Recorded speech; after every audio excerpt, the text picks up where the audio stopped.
Hello friends, मैं एकता शर्मा और हम पढ़ रहे हैं आज chapter the argumentative Indian. Argumentative Indian means जो तर्क संगत भारतीय है, हर बात पे तर्क करने वाला, हर बात पे अपना जो पक्ष विपक्ष दोनों तरीके के व्यू रखने वाला जो भारतीय है। अमर्त्य सेन ने इस चैप्टर को लिखा था। उन्होंने ये द आर्ग्यूमेंटेटिव इंडियन के ऊपर पूरी बुक लिखी हुई है। एक बहुत बड़ा सा उन्होंने एक चैप्टर है वो लिखा हुआ है, इसके ऊपर बहुत बातें उन्होंने बताई हैं। तो उसमें से एक छोटा सा जो अवतरण हम बोल सकते हैं, एक्सट्रैक्ट हम बोल सकते हैं, तो वो उन्होंने हमें यहाँ पे दिया है, उसको हम यहाँ पढ़ रहे हैं। बल्कि उनका पूरा जो आर्ग्यूमेंटेटिव इंडियन है वो नहीं है ये अमर्त्य सेन का लिखा हुआ, ये ओनली एक एक्सट्रैक्ट है उनकी उस बुक में से लिया हुआ एक छोटा सा पार्ट है। तो इस चैप्टर के अंदर उन्होंने बताया है कि भारत और भारत के लोगों की जो उनके अंदर आर्ग्यूमेंट करने की जो उनमें पावर होती है, हर बात के बारे में सोचने की, मतलब उनके भारतीयों के पास में हर एक बात के लिए जो उनका नजरिया होता है, जो उनका व्यू है, उसको यहाँ बताया गया है। जैसे उन्होंने गीता के अंदर जो भगवान श्री कृष्ण है और अर्जुन है, उन दोनों के बीच में जो कन्वर्सेशन होता है उसके ऊपर की बात भी उन्होंने ली है। अर्जुन के व्यू को भी उन्होंने यहाँ पे बताया और कृष्ण के व्यू को भी यहाँ पे डिफाइन किया था। लास्ट वीडियो के अंदर हमने पढ़ा था। तो इसके बाद में जैसे उन्होंने बोला था कि हमेशा आगे बढ़ते जाओ, आप रिजल्ट की चिंता मत करो, आप ये मत देखो, अपनी ड्यूटी का आप निर्वाह करो, अपनी ड्यूटी को आप करो। जैसे भगवत गीता में बताया है, भगवान श्री कृष्ण ने भी बताया था। तो वैसे ही यहाँ पे जैसे अर्जुन ने बोला था कि इसके रिजल्ट को कैसे नहीं देखूं, रिजल्ट को भी देखना जरूरी होता है। तो उसके ऊपर जो जे रॉबर्ट ओपेनहाइमर है, उन्होंने अपनी जो बात है वो यहाँ पे बताई है, उनके वर्ड्स के अंदर ये चीज बताई गई है। स्टार्ट करते हैं। देखो, J Robert Oppenheimer, the leader of the American team that developed the ultimate weapon of mass destruction during the Second World War was moved to quote Krishna's word, I am become death, the destroyer of world. As he was on 16 July 1945, the awesome force of the first nuclear explosion devised by man. तो देखो, जो जे Robert Oppenheimer है, the leader of the American team, जो कौन है, American team के leader है, American team के नेतृत्व करता है। जो अमेरिका की एक टीम है, उस अमेरिकन जो दल है उसके वो लीडर है, उसके नेतृत्व करता है। That develop the ultimate weapon of mass destruction, जिन्होंने डेवलप किया था, विकसित किया था, क्या विकसित किया था, ultimate weapon of mass destruction. Destruction होता है विनाश, मास मतलब एक विशाल समूह के रूप में। तो एक मतलब संपूर्ण दुनिया के लिए मास वर्ड हम ले सकते हैं। तो उन्होंने मास डिस्ट्रक्शन का, उन्होंने संपूर्ण दुनिया को, एक विशाल समूह को नष्ट करने का एक अल्टीमेट जो वेपन है, एक अंतिम जो हथियार है, उसका विकास उन्होंने कर लिया था during the Second World war. कब?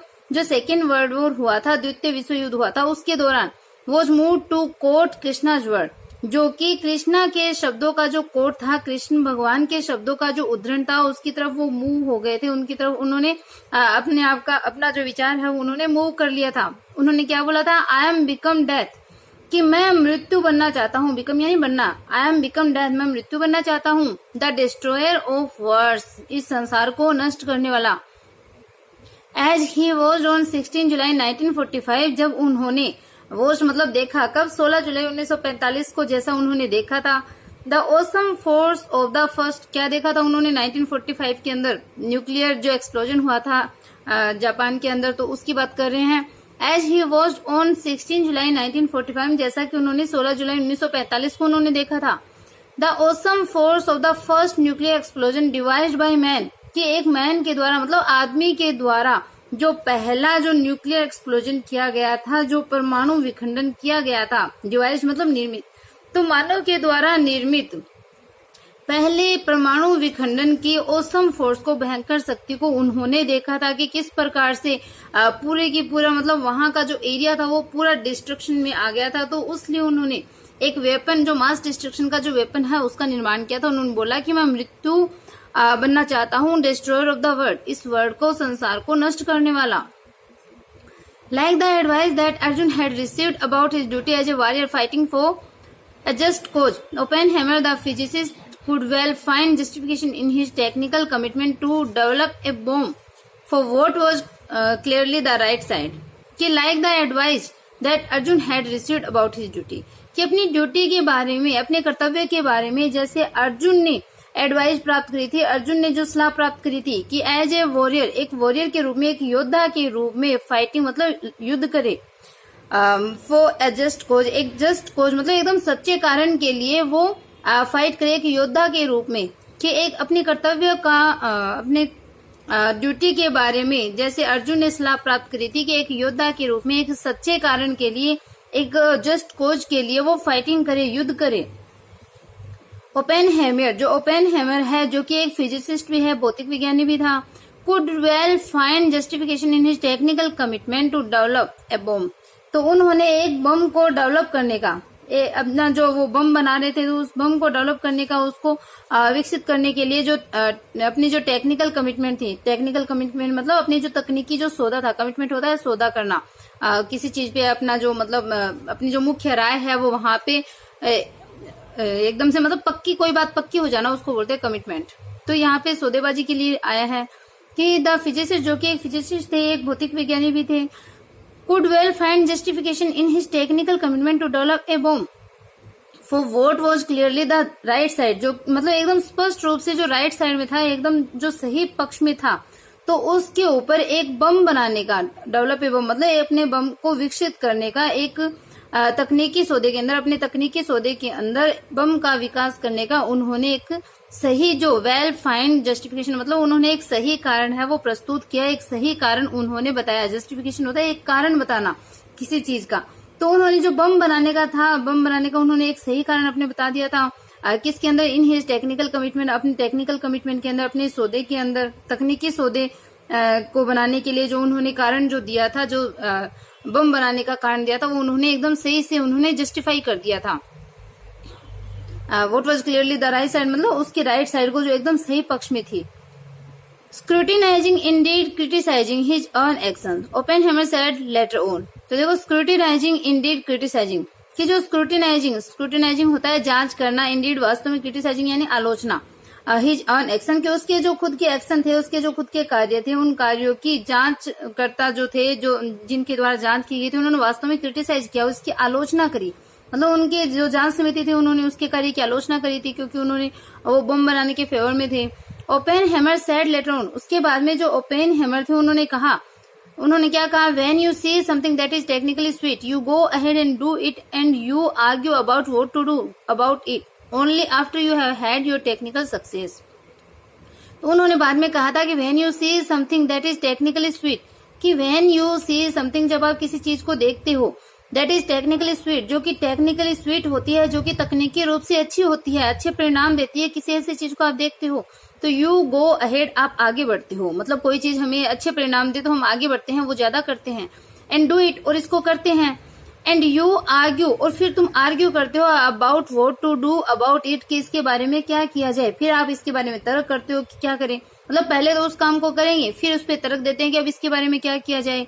Only after you have had your technical success, कब, केवल बाद में, कब बाद में, जब तुम अपनी तकनीकी सक्सेस को रख चुके होते हो, अपनी तकनीकी सफलता प्राप्त कर चुके होते हो, तो इसके पश्चात आप आर्ग्यू करते हो, आप तर्क देते हो कि इसके बारे में अब क्या किया जाए।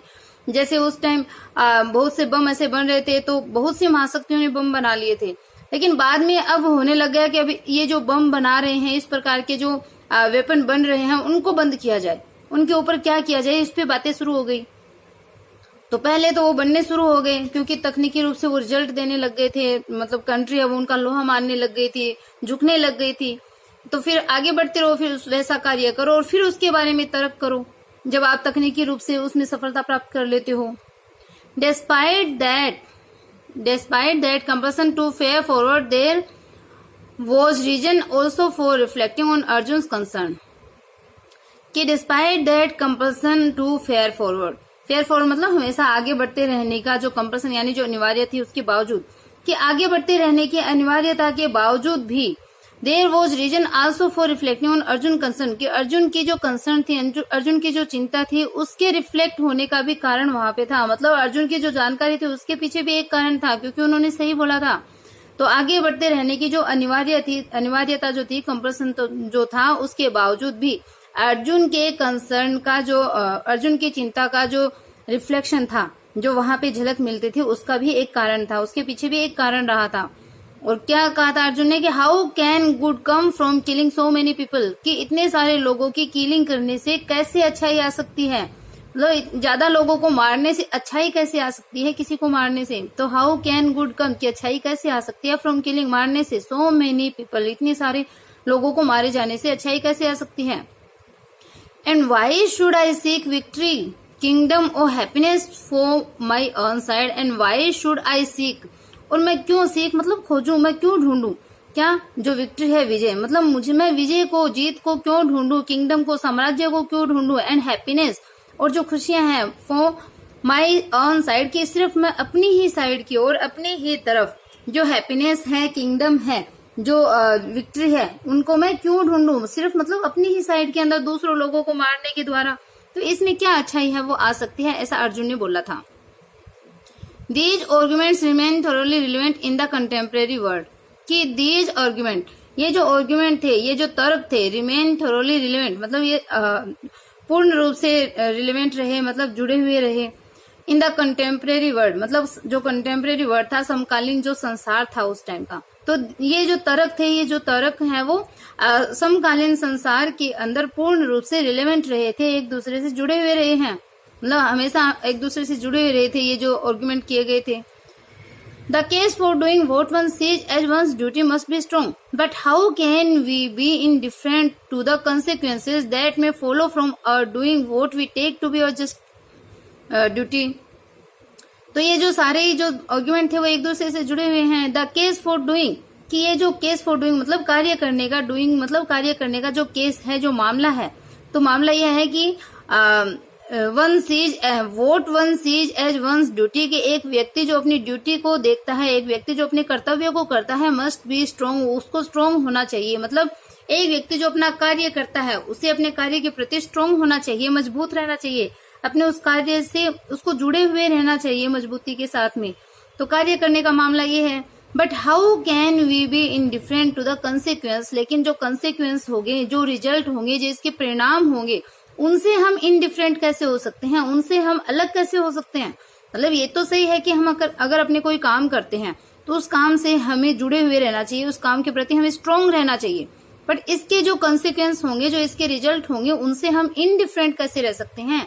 That may follow from our doing, जो कि हमारे डूइंग जो हमारी कार्य है उनको फॉलो कर सकते हैं, मतलब हमारे कार्य जो हम कर रहे हैं उनको फॉलो करेंगे, इसके जो रिजल्ट है वो तो पीछे आएंगे, तो उनसे हम अलग कैसे रह सकते हैं। What we take to be our just duty, जिसको हम केवल ड्यूटी के रूप में करते हैं, जिसे केवल हम अपने कर्तव्य के रूप में करते हैं, और जो हमारे कार्य जो है उनको फॉलो करते हैं, उन परिणामों से हम अलग कैसे रह सकते हैं, उन परिणामों से हम इनडिफरेंट कैसे हो सकते हैं। As we reflect on the manifest problem of our global world, from terrorism, war and violence to epidemic, insecurity and grueling poverty, or on India's special concerns such as economic development, nuclear confrontation and regional peace, it is important to take on board Arjun's constitutional analysis in addition to considering Krishna's argument for doing one's duty. तो देखो, as we reflect on the manifest problem of our global world, कि हमारे global world में, हमारे इस वैश्विक संसार के अंदर जो मतलब मैनिफेस्ट यानी प्रकट रूप से हमारे सामने जो प्रॉब्लम है उसको हम रिफ्लेक्ट करते हैं, मतलब हम उन समस्याओं को देखते हैं, हम उन समस्याओं का सामना करते हैं इस ग्लोबल वर्ल्ड के अंदर, इस वैश्विक संसार के अंदर इन सारी समस्याओं को हम सामना करते हैं, इन सब समस्याओं को हम देखते हैं। कौन कौन सी समस्याएं, देखो जैसे टेररिज्म है, आतंकवाद है, वॉर युद्ध है, एंड वायलेंस मतलब हिंसा है, टू एपिडेमिक मतलब जो महामारी है, इनसिक्योरिटी मतलब जो असुरक्षा की भावना है, एंड ग्रूलिंग पॉवर्टी और बढ़ती हुई जो पॉवर्टी है, जो गरीबी है। तो ये सारी समस्याएं हैं ग्लोबल वर्ल्ड के अंदर, वैश्विक रूप से बढ़ती हुई समस्याएं। ऑन इंडिया स्पेशल कंसर्न, और भारत के स्पेशल कंसर्न में, भारत के जो विशेष संदर्भ में, ये तो पूरे वर्ल्ड की समस्या है, लेकिन ये जो भारत के विशेष संदर्भ के अंदर समस्याएं अगर बताए, जैसे कि इकोनॉमिक डेवलपमेंट है, मतलब आर्थिक विकास, न्यूक्लियर कन्फ्रंटेशन, तो न्यूक्लियर कन्फ्रंटेशन मतलब जो परमाणु से संबंधित जो कन्फ्रंटेशन मतलब जो स्वीकृति है किसी बात को मान लेना, तो इकोनॉमिक डेवलपमेंट यानी आर्थिक विकास, परमाणु स्वीकृति, एंड रीजनल पीस, रीजनल क्षेत्रीय पीस यानी शांति, तो क्षेत्रीय शांति, ये विशेष संदर्भ में भारत के अंदर समस्याएं हैं। It is important to take on board, तो इट इज इम्पोर्टेंट मतलब ये महत्वपूर्ण है क्या महत्वपूर्ण है? टू टेक ऑन बोर्ड मतलब आगे बढ़ाना जरूरी है। अर्जुन कॉन्स्टिट्यूशनल एनालिसिस कि अर्जुन के जो परिमाणात्मक जो एनालिसिस है, मतलब जो विश्लेषण है, कॉन्स्टिट्यूशनल मतलब जो रिजल्ट को देख करके, परिणाम को देख करके, परिणाम जो होते हैं, तो उन परिणाम या फिर जो निष्कर्ष होते हैं, ये भी बोल सकते हैं कॉन्स्टिट्यूशनल। निष्कर्ष, परिणाम, रिजल्ट एक ही बात है। तो जो अर्जुन के जो निष्कर्ष से संबंधित जो एनालिसिस है, निष्कर्ष के जो विश्लेषण है, उनको टेक ऑन बोर्ड मतलब आगे बढ़ाना इंपॉर्टेंट है, उसको आगे बढ़ाना जरूरी है। मतलब रिजल्ट को भी देखना जरूरी है। कोई भी काम जब हम करें तो रिजल्ट की तरफ भी ध्यान दें, उस रिजल्ट के अकॉर्डिंग ही अपनी कोई काम है उसको हम करें। तो उस रिजल्ट को देखना भी क्या है, इम्पोर्टेंट है, ऐसा इस चैप्टर में बताया है। In addition to considering Krishna's argument for doing one's duty. In addition to मतलब के अतिरिक्त, टू कंसिडरिंग मतलब विचार करना, Krishna's argument for doing one's duty. तो इसके अतिरिक्त मतलब अर्जुन का जो निष्कर्ष से संबंधित जो एनालिसिस है, विश्लेषण है, उस पे आगे बढ़ना जरूरी है। मतलब निष्कर्ष को सोचना भी जरूरी है, लेकिन इन एडिशन टू इसके अतिरिक्त कंसिडरिंग मतलब विचार करना। और किस पे विचार करना? कृष्ण के जो आर्ग्यूमेंट थे, भगवान श्री कृष्ण के जो तर्क थे, फॉर डूइंग वंस ड्यूटी मतलब इसके अतिरिक्त जो कर्तव्य को करने के, अपने कार्य को करने के जो कृष्ण भगवान के जो आर्ग्यूमेंट थे, तर्क थे, उनपे भी विचार करना है, वो जरूरी है। मतलब दोनों बातों पे विचार करना जरूरी है। The univocal message of the Gita require supplementation by the broader argumentative wisdom of the Mahabharata, of which the Gita is only one small part. The univocal मतलब जो स्पष्ट मैसेज है गीता का, तो जो गीता का जो स्पष्ट मैसेज है, संदेश है, रिक्वायर उसको आवश्यकता है किसकी? Supplementation by the broader argumentative wisdom of the Mahabharata. तो महाभारत के जो ब्रॉडर यानी जो विस्तृत तार्किक जो बुद्धिमत्ता है, उस विस्तृत तार्किक बुद्धिमत्ता की आवश्यकता है। किसको? जो स्पष्ट गीता का जो संदेश है, उस स्पष्ट गीता के संदेश का इस पूरे वर्ल्ड के अंदर जो महाभारत के जो विस्तृत तार्किक जो विजडम है, मतलब संसार के जो बुद्धिजीवी व्यक्ति है, विजडम किसमें होगी? व्यक्तियों में होगी। तो जो बुद्धिजीवी है उनके तर्क की आवश्यकता है। ऑफ विच जिसका कि गीता है वो क्या है? Only one small part. Gita जिसका एकमात्र छोटा सा भाग है, एक स्मॉल पार्ट है। तो इस प्रकार से बहुत से बुद्धिजीवियों की तरफ की महसूस है वो यहाँ पे इसको है, गीता के अंदर जो संदेश दिया गया है, स्पष्ट संदेश, उसको बहुत से लोगों की विजडम की आवश्यकता है। Gender, caste and voice. तो जेंडर मीन्स लिंग, कास्ट यानी जाति, एंड वॉइस यानी आवाज। तो अब इसके बारे में यहाँ डिफाइन किया गया है। तो उन्होंने अमर्त्य सेन ने बताया है कि there is however a serious question to be asked as to whether the tradition of argument and disputation has been confined to an exclusive part of the Indian population, perhaps just to the members of the male elite. कि there is however मतलब हालांकि, यद्यपि, there is a serious question to be asked कि यहाँ पे पूछे जाने के लिए एक सीरियस क्वेश्चन है, एक गंभीर प्रश्न है, मतलब एक गंभीर प्रश्न के बारे में पूछना है। As to whether the tradition of argument and disputation कि जो आर्ग्यूमेंट के, वेदर मीन्स क्या, कि क्या तर्क और जो डिस्प्यूटेशन है, तर्क और मतभेदों की जो परंपरा है, उस परंपरा को has been confined to an exclusive part of the Indian population की इंडियन पॉपुलेशन के अंदर भारतीय जनसंख्या का एक जो एक्सक्लूसिव पार्ट मतलब एक जो महत्वपूर्ण वर्ग है, उस महत्वपूर्ण वर्ग के रूप में क्या इसको कन्फाइन किया गया है? क्या इसको एक महत्वपूर्ण वर्ग माना गया है? किसको? Specially perhaps just to be members of the man elite कि शायद जो मेंबर है, जो उसके जो सदस्य हैं, सदस्य कौन? जो मेंबर है मेल एलाइट मतलब जो पुरुष वर्ग है। तो पुरुष वर्ग को एलाइट मतलब एलाइट मीन्स होता है एक विशिष्ट वर्ग के रूप में।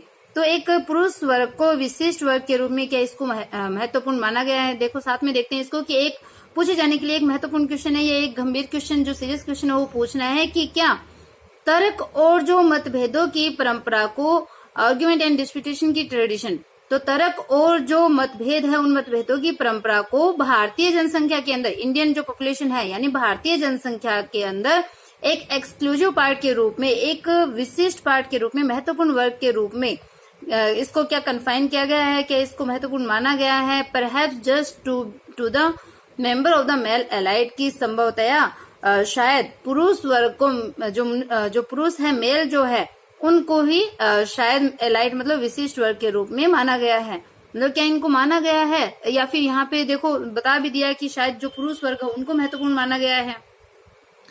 It would of course be hard to expect that argumentation or participation would be uniformly distributed over all segment of the population. But India has had deep inequalities along the lines of gender, class, caste and community, on which more presently. तो it would of course मतलब वास्तव में it would मतलब it would be hard to expect मतलब आशा करना. तो वास्तव में it would be hard कि ये hard होगा, ये मुश्किल है to expect आशा करना. तो वास्तव में ऐसी आशा करना मुश्किल है कि आर्गुमेंटेशन ऑल पार्टिसिपेशन की सभी जो आर्गुमेंट है, सब प्रकार के जो तर्क है उसमें पार्टिसिपेशन मतलब उसमें भागीदारी लेने के लिए would be uniformly distributed over all segment of the population. इस पॉपुलेशन के जो सभी सेगमेंट है मतलब इस मतलब पॉपुलेशन है मतलब जो जनसंख्या है उस जनसंख्या के अंदर जो सेगमेंट होते हैं, टुकड़े, भाग, तो डिस्ट्रीब्यूटेड यानी बांटना, यूनिफॉर्मली मतलब एक समान रूप में. तो यूनिफॉर्म जैसे सबकी सेम होती है उसी रूप में एक सेम वे में इसमें बताया है. तो इसमें बताया है कि ऐसी आशा करना वास्तव में हार्ड होगा, मुश्किल होगा कि सभी प्रकार के तर्कों में भागीदारी लेने के लिए, पार्टिसिपेशन करने के लिए जो जनता है उन जनता को, जो पॉपुलेशन है मतलब जनसंख्या है, जो जनता है उसको समान भागों में ओवरऑल सेगमेंट मतलब यूनिफॉर्मली डिस्ट्रीब्यूटेड ओवरऑल सेगमेंट यानी समान भागों में बांटा गया है. तो इस प्रकार से मतलब आशा करना है वो बहुत ही कठिन होगा. क्यों कठिन होगा? क्योंकि इंडिया के अंदर क्या है, इंडिया हैड डीप इनइक्वलिटीज, कि इंडिया के अंदर बहुत ज्यादा इनइक्वलिटीज है मतलब बहुत ज्यादा असमानताएं हैं. इनइक्वलिटी होती है असमानता along the line of gender, class, caste and community. किस रूप में? जेंडर मतलब लिंग में, क्लास यानी वर्ग, जो कास्ट है जाति, कम्युनिटी यानी समुदाय, ऑन विच मोर प्रेजेंट है जो कि प्रेजेंट में भी है मतलब आज भी जो विद्यमान है. तो ये जो जेंडर, क्लास, कास्ट और जो कम्युनिटी है उनकी लाइन में इंडिया के अंदर गहरी इनइक्वलिटीज है, गहरी असमानताएं हैं. तो इस प्रकार से जो बांटा जाना है वो बहुत ही मुश्किल बता रहा है. तभी तो बताया कि it would of course be hard to expect, कि ऐसी आशा करना वास्तव में हार्ड है, कठिन है कि सभी प्रकार के तर्कों में भागीदारी के लिए पॉपुलेशन को, जनता को, लोगों को समान भागों में बांट दिया गया है. तो उन समान भागों में बांटा जाना है वो बहुत ही मुश्किल है, क्योंकि जो इंडिया है उस इंडिया के अंदर जेंडर में, क्लास, कास्ट और कम्युनिटी के अंदर बहुत ज्यादा इनइक्वलिटीज है, असमानताएं हैं. इसलिए the social relevance of the argumentative tradition would be severely limited if disadvantage section were effectively barred from participation. कि the social relevance of the argumentative tradition would be severely limited, कि जो social relevance है मतलब जो सामाजिक जो अनुकूलताएं हैं of the argumentative मतलब आर्गुमेंटेटिव ट्रेडिशन यानी जो तार्किक परंपराओं की, आर्गुमेंटेटिव तार्किक होता है, ट्रेडिशन यानी परंपरा, तो तार्किक परंपराओं की जो सोशल रिलेवेंस है, जो सामाजिक अनुकूलता है, would be severely limited. Severally मतलब गंभीर रूप से वो लिमिटेड होगी, सीमित होगी. तो तार्किक परंपरा के अंदर सामाजिक अनुकूलता है वो गंभीर रूप से लिमिटेड सेक्शन. यदि जो डिसएडवांटेज मतलब जो अलाभान्वित, एडवांटेज मतलब जिनको लाभ मिल गया, डिसएडवांटेज यानी जो अलाभान्वित है, जिसको लाभ नहीं मिला, तो अलाभान्वित जो सेक्शन है, लोग है, वर इफेक्टिवली बैरिड फ्रॉम पार्टिसिपेशन, कि यदि जो तार्किक परंपराओं का जो सामाजिक अनुकूलता है वो गंभीर रूप से सीमित हो जाएगी यदि अलाभान्वित वर्गों को इस पार्टिसिपेशन से, इस भागीदारी से इफेक्टिव यानी प्रभावित रूप से इनको बैरिड मतलब बाहर कर दिया जाए.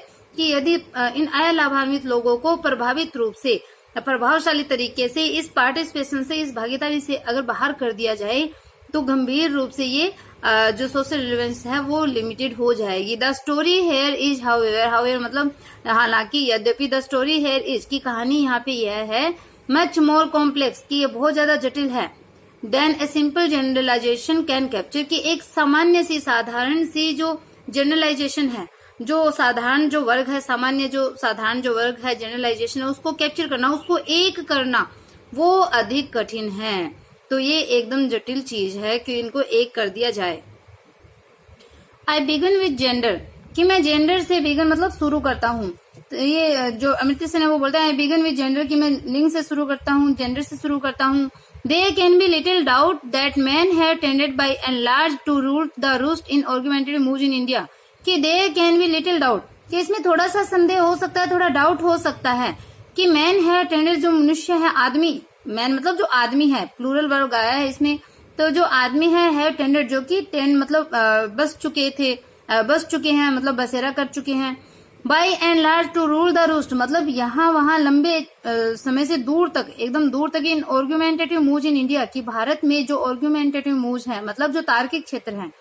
तो देखो इसमें कहा कि मैं जेंडर से शुरू करता हूँ कि there can be little doubt, कि यहाँ थोड़ा सा संदेह है वो हो सकता है कि भारत के अंदर जो आदमी है, पुरुष जो है, पुरुष वर्ग है, वो मतलब यहाँ वहां लंबे समय से दूर तक, मतलब एकदम लंबे समय से उन्होंने दूर तक, बहुत ही आगे तक, ये by and large to rule the roost, ये एक फ्रेज के रूप में आया है। मतलब दूर तक जो भारत के अंदर जो पुरुष वर्ग है उसने आर्गुमेंटेटिव मूव्स में, मतलब तार्किक क्षेत्र में टेंडर, मतलब बस चुके हैं, तार्किक क्षेत्र में अपना बसेरा उन्होंने कर लिया है पुरुष वर्ग ने। बट डिस्पाइट दैट, लेकिन इसके बावजूद the participation of women in both political leadership and intellectual pursuit has not been at all negligible। तो देखो इसमें बताया है कि ये तो कर चुके हैं, पुरुष वर्ग तो कर चुका है, बट डिस्पाइट दैट, लेकिन इसके बावजूद पुरुषों के बावजूद द पार्टिसिपेशन ऑफ वुमेन, की महिलाओं की जो पार्टिसिपेशन है, जो भागीदारी है, in both political leadership and intellectual pursuit, political leadership के अंदर मतलब राजनीतिक जो मार्गदर्शन है उसके अंदर, एंड इंटेलेक्चुअल परस्यूट, और जो बौद्धिक परस्यूट है, तलाश है, उन दोनों के अंदर, उन दोनों क्षेत्र में, राजनीतिक लीडरशिप में, राजनीतिक जो मार्गदर्शन है, नेतागिरी है उसमें, और जो बौद्धिक तलाश है, इन दोनों के अंदर जो महिलाओं की जो पार्टिसिपेशन है, वो महिलाओं की जो भागीदारी है वो नेग्लिजिबल नहीं है, मतलब उसको अनदेखा नहीं किया गया है यहाँ पे, उसको मतलब नेग्लिजिबल नहीं किया गया है। नेग्लिजिबल मतलब अनदेखा करना, मतलब असाइड कर देना किसी चीज को। इसमें बताया है कि इन सब के बावजूद भी, पुरुषों की संख्या होने के बावजूद भी, महिलाओं की जो भागीदारी है राजनीतिक क्षेत्र के अंदर, राजनीतिक जो लीडरशिप है, मार्गदर्शन है उसके अंदर, और जो बौद्धिक जो परस्यूट है, तलाश है, उन दोनों के अंदर महिलाओं की पार्टिसिपेशन को, भागीदारी को नेग्लिजिबल नहीं किया गया है, अनदेखा नहीं किया गया है। This is obvious enough today, particularly in politics, कि दिस इज ऑब्वियस इनफ, की है इनफ मतलब पर्याप्त रूप से, ऑब्वियस यानी स्पष्ट है, कि ये पर्याप्त रूप से टुडे मतलब आज के टाइम में, कि आज यह पर्याप्त रूप से ये ऑब्वियस है, स्पष्ट है, पर्टिकुलरली इन पॉलिटिक्स, विशेष रूप से पॉलिटिक्स के अंदर, राजनीति के अंदर, तो मतलब राजनीति के अंदर तो ये स्पष्ट है। Indeed many of the dominate political parties in India, national as well as regional, are currently led by women and have been so led in the past. तो देखो अच्छी बात बताइए कि इंडीड वास्तव में many of the dominate political parties India, की भारत के अंदर अधिकतर जो डोमिनेंट पॉलिटिकल पार्टी है, मतलब मुख्य जो राजनीतिक दल है, तो भारत के अंदर जो मुख्य राजनीतिक दल है उनमें national as well as regional, मतलब राष्ट्रीय और उतने ही क्षेत्रीय, दोनों बताए हैं, राष्ट्रीय दल हो चाहे क्षेत्रीय दल हो, तो उन दोनों अधिकतर मुख्य राजनीतिक दल, राष्ट्रीय और क्षेत्रीय, आर करंटली मतलब वर्तमान टाइम के अंदर लेड बाय वुमेन, महिलाओं के द्वारा वो लेड मतलब मार्गदर्शित की जा रही है, महिलाओं के द्वारा उनको लीडरशिप मिल रही है। किसको? जो अधिकतर डोमिनेट पॉलिटिकल पार्टीज है इंडिया के अंदर, भारत के अंदर जो मुख्य राजनीतिक दल है, चाहे राष्ट्रीय हो या क्षेत्रीय हो, वो वर्तमान में महिलाओं के द्वारा मार्गदर्शित किए जाते हैं। And have been so led in the past, और उनको पास्ट में भी मतलब भूतकाल में भी, अतीत में भी ऐसा ही किया जाता था, महिलाओं के द्वारा उनको नेतृत्व प्रदान किया गया था, पास्ट टाइम में भी, ये जरूरी नहीं है कि प्रेजेंट टाइम की बात है। But even in the national movement for Indian independence led by the Congress party, there were many more women in position of importance than in the Russian and Chinese revolutionary movement put together। तो India के बारे में देखो, महिलाओं की स्थिति बताई है कितनी अच्छी थी पास्ट टाइम के अंदर भी। But even in the national movement for Indian independence, की भारतीय जो इंडिपेंडेंस थी, भारतीय जो स्वतंत्रता थी, तो भारतीय स्वतंत्रता की राष्ट्रीय उस मूवमेंट के अंदर, राष्ट्रीय आंदोलनों के अंदर, led by the Congress party, जो कांग्रेस पार्टी का जो मार्गदर्शन किया गया था, there were many more women in position of importance, तो वहां पे बहुत से जो वीमेन है, जो महिलाएं हैं, वो महत्वपूर्ण पोजीशन में थी, मतलब बहुत ही मुख्य पदों पे आसीन थी। कब? जब इंडियन इंडिपेंडेंस के टाइम, भारतीय स्वतंत्रता के समय जो नेशनल मूवमेंट हुए थे, जो राष्ट्रीय आंदोलन हुए थे, उन राष्ट्रीय आंदोलन में जिसको कि कांग्रेस पार्टी के द्वारा मार्गदर्शित किया गया था, कांग्रेस पार्टी जो जिसका लीडरशिप कर रही थी, तो उस पार्टी के अंदर वहां पे बहुत सी महिलाएं हैं, वो इम्पोर्टेंट पोजीशन पे थी, मुख्य पदों पे आसीन थी। Then in the Russian and Chinese revolutionary movement put together, किसके बजाय? जो रशियन और चाइनीज, मतलब रशिया के अंदर रशिया मतलब जो रूस है, रूस और जो चाइना है, चीन है, उन दोनों को पुट टुगेदर मतलब एक साथ अगर कर दिया जाए, उनके एक साथ रिवोल्यूशनरी मूवमेंट के अंदर एक साथ किए गए जो क्रांतिकारी आंदोलन है, इनकी बजाय मतलब इतनी संख्या महिलाओं की रशिया और चाइना में भी महिलाओं की नहीं थी जितनी की इंडिया के अंदर थी। रशिया और चाइना के अंदर महिलाओं की संख्या को पुट टुगेदर मतलब एक साथ कर दिया जाए ना उस रिवोल्यूशनरी मूवमेंट के अंदर, उस क्रांतिकारी आंदोलनों के अंदर, तो भी उसकी बजाय भी महिलाएं जो इंडिया के अंदर थी वो इम्पोर्टेंट पोजीशन पे थी, बजाय रशिया और चाइना की संख्या को एक साथ कर दिया जाए। It is also perhaps worth noting that Sarojini Naidu, the first woman president of the Indian National Congress, was elected in 1925, 50 years earlier than the election of the first woman leader of a major British political party, Margaret Thatcher, in 1975. तो देखो, it is also perhaps worth nothing, मतलब ऐसा कहना worth nothing मतलब व्यर्थ नहीं होगा कि it is also perhaps worth nothing, कि यह बात बोलनी, यह बात बतानी है वो व्यर्थ नहीं होगी कि Sarojini Naidu the first women president of the Indian National Congress, जो कि भारतीय राष्ट्रीय कांग्रेस की फर्स्ट महिला प्रेसिडेंट थी, पहली महिला अध्यक्ष थी, वॉज इलेक्टेड इन 1925, जो कि 1925 में इलेक्ट की गई थी, 1925 में जिनको चुना गया था। तो भारतीय राष्ट्रीय कांग्रेस की पहली महिला अध्यक्ष कौन थी? सरोजनी नायडू। 1925 में उनको चुना गया था। तो 50 ईयर अर्लियर, ये 50 साल पहले हुआ था। कब? Then the election of the first women leader of a major British political party, जो पहली ब्रिटिश पॉलिटिकल पार्टी थी, पहली ब्रिटिश जो राजनीतिक दल के अंदर जो पहली महिला का जो इलेक्शन हुआ था, उससे 50 साल पहले की बात थी। 50 साल पहले हमारे इंडिया के अंदर सरोजनी नायडू को इलेक्ट कर लिया गया था। इसके 50 साल बाद में ब्रिटिश पॉलिटिकल पार्टी के अंदर महिला को इलेक्ट किया गया था, और उसका नाम क्या था? मार्गरेट थैचर इन 1975।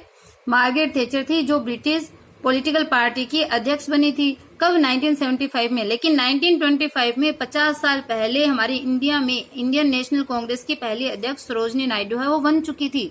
तो बहुत अच्छी स्थिति थी हमारे इंडिया के अंदर महिलाओं की।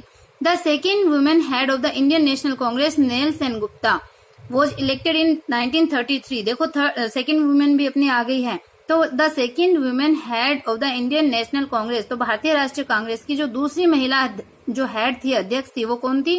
नेली सेनगुप्ता। नेली सेनगुप्ता थी, वॉज इलेक्टेड इन 1933, जिनको 1933 के अंदर इलेक्ट किया गया था, चुना गया था। तो अब जेंडर वाइज बात आ रही है, उसके बाद में धीरे धीरे हर एक बात के बारे में यहाँ पे अमर्त्य सेन है वो बताएंगे। आई होप आपको इतना जो चैप्टर है वो समझ में आया है। हम थोड़ा थोड़ा करके पढ़ेंगे जिससे कोई भी डाउट है वो आपके माइंड में नहीं रहे, अच्छे से आपका क्लियर हो जाए। तो अगर वीडियो पसंद आ रहा है, चैनल अच्छा लग रहा है, देन चैनल को लाइक सब्सक्राइब करना बिल्कुल भी ना भूलें। ज्यादा से ज्यादा अपने फ्रेंड के पास शेयर कीजिए। Okay, bye, have a nice day.